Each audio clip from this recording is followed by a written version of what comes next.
I now give the floor to Mr. James Casserly, founder of Jimbo's Accessible Adventures. Dear James, the floor is yours. Thank you, David. This is the first dedicated high-level meeting on youth that has ever taken place during the UN General Assembly High-Level Week.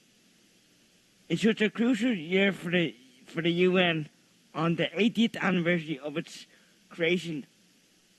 This gathering to recognise the 30th anniversary of the World Programme of Action for Youth at the crucial time. Particularly for multinational cooperation on global development. It is an absolute honour to speak here and this morning. My name is James Casserly, and I'm from Dublin in Ireland.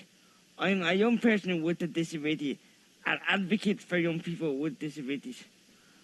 I'm an Equal World Global Youth Champion with Child Service Ireland, which calls on global leaders to take action on disability rights globally.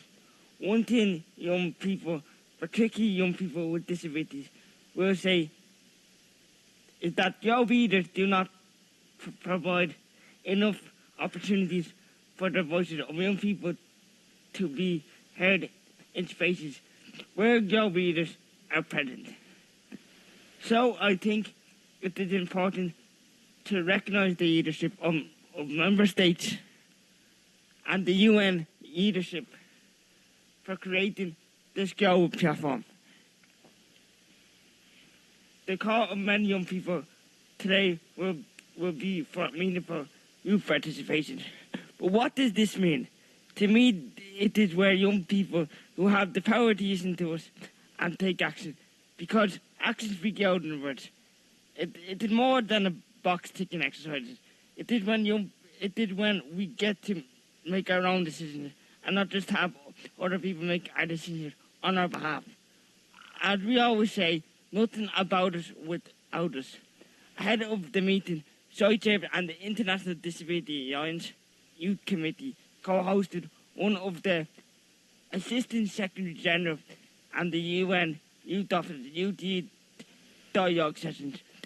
This session gave me a small but impactful snapshot of today's realities and the future that young people with disabilities want. Here are my reflections on that dialogue that the leaders in this room need to hear today. Number one, those in position of power must make space and encourage us young people as partners. Intergeneration learning and collaboration are powerful tools for inclusion. We need to work together.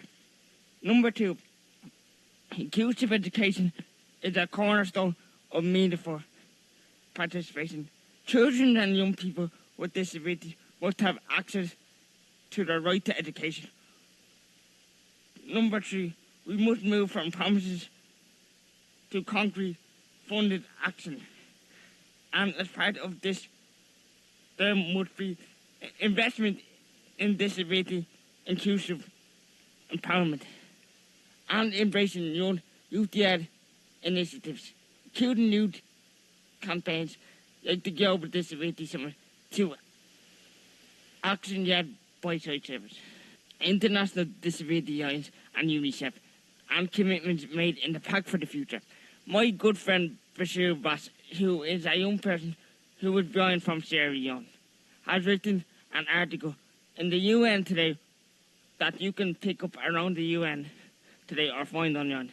In it he says every day young people with disabilities advocate a word that is not designed for us. As such, we are forced to come up with our solutions. Our perspective is not an afterthought to development. It is essential for creating inclusive solutions, especially given what is happening in the world right now. The world needs solutions to create an equal world for us all, and we'll only find them working together. My hope for this session today is that there is an opportunity to reunite action on youth empowerment, and that the reflections and commitments are inclusive of young people with disabilities. And remember, actions speak louder than words. Nothing about it without us. Thank you very much.